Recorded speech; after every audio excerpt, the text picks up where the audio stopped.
বিসমিল্লাহির রহমানির রহিম। এবার পৃথিবীর ম্যাপ হাতে নেন তো, পশ্চিমে কোন দেশ? আমেরিকা, আর তার আরো কয়েকটা গুলাম দেশ আছে, ফ্রান্স সহ, কানাডা সহ আরো কয়েকটা আছে না? আচ্ছা, আমার মতো হুজুর না হয় কথা ভুল বলতে পারি, মুহাম্মদ সাল্লাল্লাহু আলাইহি ওয়াসাল্লামের কথা কি মিথ্যা? জোরে বলেন। তিনি কি বলেছেন ১৫০০ বছর আগে? কিয়ামতের আগে পৃথিবীর ৩টা অঞ্চল আল্লাহ মাটির নিচে গেড়ে দিবেন। একটা হবে খাসফুন বিল মাশরিক, পূর্ব দিকে, ওয়া খাসফুন বিল মাগরিব, আরেকটা হবে পৃথিবীর পশ্চিম দিকে, আরেকটা হবে ওয়া খাসফুন বিল জাজিরাতুল আরব, আরেকটা হবে জাজিরাতুল আরবে। এর মধ্যে একটার কথা বলেছেন পশ্চিমের দেশ, যে আমেরিকানরা গোটা পৃথিবীতে মরলগিরি করে, অসভ্য ইসরায়েলিদেরকে দিয়ে মধ্যপ্রাচ্যের মুসলমানদেরকে বেকায়দায় ফেলার জন্য এবং মধ্যপ্রাচ্যে তাদের প্রভাব ধরে রাখার জন্য শুধু মধ্যপ্রাচ্য নয়, সারা পৃথিবীতে ভেজাল লাগায় রেখেছে এই আমেরিকানরা। তারা ভাবছে আগামীর পৃথিবী তারা নেতৃত্ব দিবে। না, আমরা আল্লাহর হাবিবের এই হাদিস গবেষণা করে দেখেছি, এই আমেরিকানদের মোড়লগিরি থাকবে না। অচিরেই পৃথিবীর মানচিত্র থেকে আমেরিকা এবং তাদের গোলাম দেশগুলো মাটির তলায় একেবারে নিঃশেষ হয়ে যাবে বলেছেন বড় হুজুর মুহাম্মদ সাল্লাল্লাহু। কষ্ট হচ্ছে আপনাদের? আমরা কার পরিচয় জানি বলছিলাম? ইমাম মাহদী আলাইহিস সালামের 10টা বৈশিষ্ট্য বলছিলাম, তার মধ্যে 5 নাম্বার বলছিলাম হিনা ইউমলাউল আরদু যুলমান ওয়া জামরান, যখন গোটা দুনিয়া জুলুম অত্যাচারে ভরে যাবে তখন ইমাম মাহদী আলাইহিস সালাম আসবেন।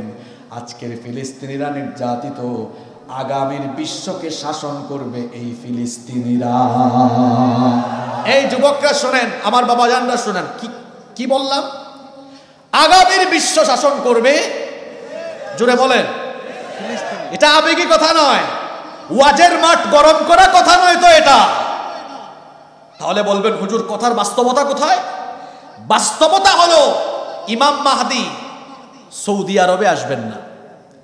ইমাম মাহদী তিনি আসবেন পূর্ব দিক থেকে, মক্কায় তার প্রকাশ পাবে, এটা একটু পরে বলবো। কিন্তু তিনি যখন গোটা দুনিয়ায় খেলাফত প্রতিষ্ঠা করবেন, খেলাফতের হেডকোয়ার্টার হবে সৌদি আরবে নয়, বাংলাদেশে নয়। কোথায় কোথায় কোথায়? আমাদের বাংলাদেশে যে যখন সরকারে আসেন, সরকার প্রধানের অফিস কোথায়? ঢাকা। আপনাদের পাবনায় রাষ্ট্রপতি পাইয়া আপনারা কি অফিস আদালত সব পাবনায় নিয়ে আসছেন নাকি? মহামান্য রাষ্ট্রপতির অফিসও কোথায়? ঢাকা। তিনি বঙ্গভবনে থাকেন কোথায়? ঢাকায়। তো ইমাম মাহদী আলাইহিস সালাম তামাম দুনিয়া শাসন করবেন আল্লাহর দ্বীন মতো, কোরআন মতো। আর খেলাফতের হেডকোয়ার্টার কোথায়? ফিলিস্তিন। এজন্য বলেছি অসভ্য মার্কিনীরা, পশ্চিমারা, আমেরিকানরা বলছে আমরা গাজ্জাকে, ফিলিস্তিনকে শেষ করে দিব। আর আমরা বলছি আমেরিকা বলতে, পশ্চিমের দেশ বলতে পৃথিবীর মানচিত্রে আগামীতে কোনো দেশ থাকবে না। এটা ওয়াজের মাঠ গরম করা বক্তব্য নয়। একটু আগে একটা হাদিস বলে এসেছি না, কিয়ামতের আগে কয়টা ঘটনা ঘটবে? দেখি তো, বিলের মাছ, চলন বিলের মাছ, আত্রাই নদীর মাছ খেয়ে খেয়ে তাদের ব্রেইন কতটা শার্প হলো। আমি বলেছিলাম 3টা ভূমিকম্প ঘটবে পৃথিবীর 3 দিকে। কার মনে আছে? একটা ঘটবে কোথায়? মাশাআল্লাহ, পূর্বে। আরেকটা? এবার পৃথিবীর ম্যাপ হাতে নেন তো, পশ্চিমে কোন দেশ? আমেরিকা, আর তার আরো কয়েকটা গুলাম দেশ আছে, ফ্রান্স সহ, কানাডা সহ আরো কয়েকটা আছে না? আচ্ছা, আমার মতো হুজুর না হয় কথা ভুল বলতে পারি, মুহাম্মদ সাল্লাল্লাহু আলাইহি ওয়াসাল্লামের কথা কি মিথ্যা? জোরে বলেন। তিনি কি বলেছেন ১৫০০ বছর আগে? কিয়ামতের আগে পৃথিবীর 3টা অঞ্চল আল্লাহ মাটির নিচে গেড়ে দিবেন। একটা হবে খাসফুন বিল মাশরিক, পূর্ব দিকে, ওয়া খাসফুন বিল মাগরিব, আরেকটা হবে পৃথিবীর পশ্চিম দিকে, আরেকটা হবে ওয়া খাসফুন বিল জাজিরাতুল আরব, আরেকটা হবে জাজিরাতুল আরবে। এর মধ্যে একটার কথা বলেছেন পশ্চিমের দেশ, যে আমেরিকানরা গোটা পৃথিবীতে মরলগিরি করে অসভ্য ইসরায়েলিদেরকে দিয়ে মধ্যপ্রাচ্যের মুসলমানদেরকে বেকায়দায় ফেলার জন্য এবং মধ্যপ্রাচ্যে তাদের প্রভাব ধরে রাখার জন্য শুধু মধ্যপ্রাচ্য নয়, সারা পৃথিবীতে ভেজাল লাগায় রেখেছে এই আমেরিকানরা। তারা ভাবছে আগামীর পৃথিবী তারা নেতৃত্ব দিবে। না, আমরা আল্লাহর হাবিবের এই হাদিস গবেষণা করে দেখেছি, এই আমেরিকানদের মোড়লগিরি থাকবে না। অচিরেই পৃথিবীর মানচিত্র থেকে আমেরিকা এবং তাদের গোলাম দেশগুলো মাটির তলায় একেবারে নিঃশেষ হয়ে যাবে বলেছেন বড় হুজুর মুহাম্মদ সাল্লাল্লাহু। আপনাদের কি বিশ্বাস হয় নাকি হয় না? ইমাম মাহদী আলাইহিস সালামের 5টা পরিচয় বললাম। নাম্বার 6 নম্বর হলো ইমাম মাহদী যখন আসবেন দুনিয়ায় তখন দুনিয়ার অবস্থা কি হবে? আল্লাহর হাবিব বলেছেন ইয়ামলাউল আরদা কিসতান ওয়া আদলান কামা মুলিআত যুলমান ওয়া জাওরা। তিনি আসার আগে পৃথিবী যেমন জুলুম অত্যাচারে ভরপুর ছিল, তিনি আসার পরে জুলুম অত্যাচার নিপীড়নকে দূর করে দিয়ে গোটা দুনিয়াকে ন্যায় আর ইনসাফে ভরে দিবে। আরো আসতে বলেন সুবহানাল্লাহ। তিনি যখন দুনিয়ায় আসবেন দুনিয়াতে কেমন রহমত নেমে আসবে শুনেন। আল্লাহর হাবিব বলেছেন ইয়াসকিহিল্লাহুল গায়থ, আসমান থেকে তখন রহমতের বারিধারা নাজিল হবে। তখন অবস্থা এমন হবে তুখরিজুল আরদা নাবাতাহা, তখন জমিন থেকে ফসলের সমারোহ ভরে যাবে। এরপরে ওয়ায়ুতিল মালা সিহাহান, ইমাম মাহদী আলাইহিস সালাম সুষম বন্টন নীতি চালু করবেন। সুষম বন্টন নীতি। শোনেন, সুষম বন্টন নীতি থাকলে একটা সমাজ বা রাষ্ট্র উন্নতি উচ্চ শিখরে চলে যায়। যেখানে সুষম বন্টন নীতি থাকে না সেখানের মধ্যে কোনো উন্নতি থাকে না। আমার দেশ কত নেয়ামতের দেশ। আমার বাড়ি সিলেটে। সিলেটে গিয়েছেন কেউ? কে কে গেছেন? মাশাআল্লাহ মাশাআল্লাহ, আপনারা অনেকে গিয়েছেন। আমাদের সিলেটে গেলে দেখবেন দেশের 70% চা সিলেট থেকে উৎপন্ন হয়। সিলেটে আছে পাথরের খনি, আছে কয়লার খনি, আছে গ্যাসের খনি, এত সম্পদ আর সম্পদ। এদিকে আপনাদের পাবনার দিকে আসলে দেখা যায় দেশের সব দুধ আর ঘি আপনাদের এলাকায়, এত মাছ আপনাদের এলাকায়। চলনবিল, আত্রাই নদী, আরো বেশ কয়েকটা নদী আছে, মাছ আর মাছ ঈশ্বর দিয়েছে। এদিকে আবার পদ্মা নদীও আছে। তারপরে উত্তরবঙ্গে গেলে দেখা যায় তিস্তা ব্যারেজে, তিস্তা নদীর মধ্যে বালুর উপরে দেখেছি ভুট্টার চাষ। জয়পুরহাটে গেলে দেখা যায় আলু আর আলু। চট্টগ্রামে যান, কক্সবাজারে যান, দেখবেন লবণের চাষ, মাছ, শুটকি, পান।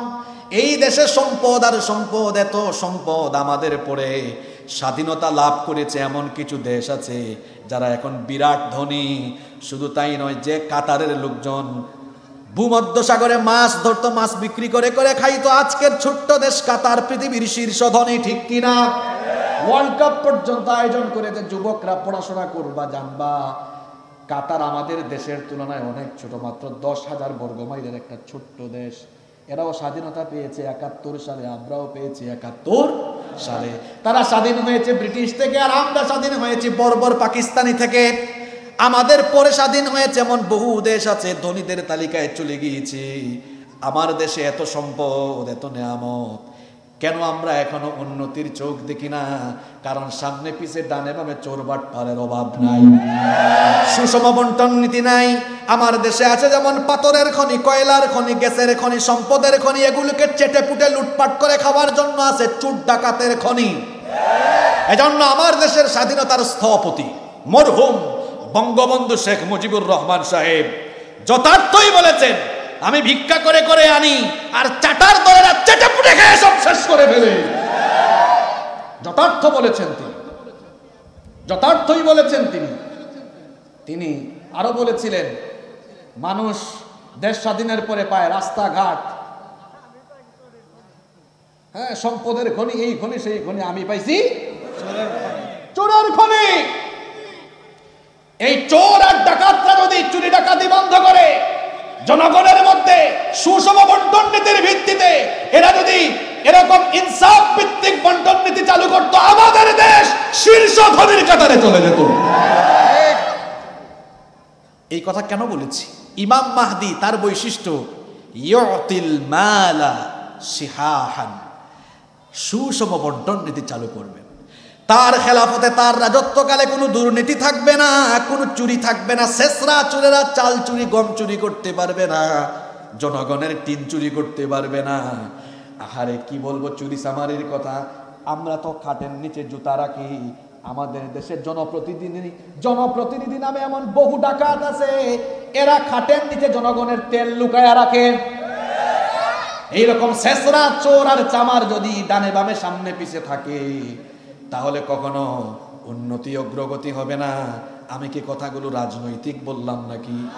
এগুলো তো রাজনৈতিক কথা না। আমি যদি আওয়ামী লীগের কথা বলি, আওয়ামী লীগের পক্ষে কথা বলি, ওইটা হবে রাজনৈতিক বক্তব্য। আমি যদি বিএনপির পক্ষে কথা বলি, সেটা হবে রাজনৈতিক বক্তব্য।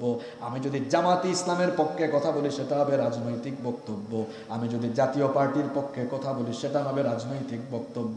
কিন্তু আমি তো চুরের বিরুদ্ধে কথা বলছি, ডাকাতের বিরুদ্ধে কথা বলছি, দুর্নীতিবাজের বিরুদ্ধে কথা বলছি। কারণ চুরের বিরুদ্ধে আল্লাহর কোরআন, ডাকাতের বিরুদ্ধে আল্লাহর কোরআন, সুদখোরের বিপক্ষে আল্লাহর কোরআন। এই জন্য সুদখোরের গায়ে লাগতেই পারে, চোরের গায়ে, ডাকাতের গায়ে লাগতে পারে। এই জন্য হুজুরের কিছু করার নাই, কারণ আল্লাহর কোরআন চোর ডাকাতের বিরুদ্ধে না পক্ষে? জোরে বলেন পক্ষে না বিপক্ষে? তাহলে ইমাম মাহদির সময় ইনসাফ থাকবে। জোরে বলেন কি থাকবে? শুধু তাই নয়, আল্লাহর হাবিব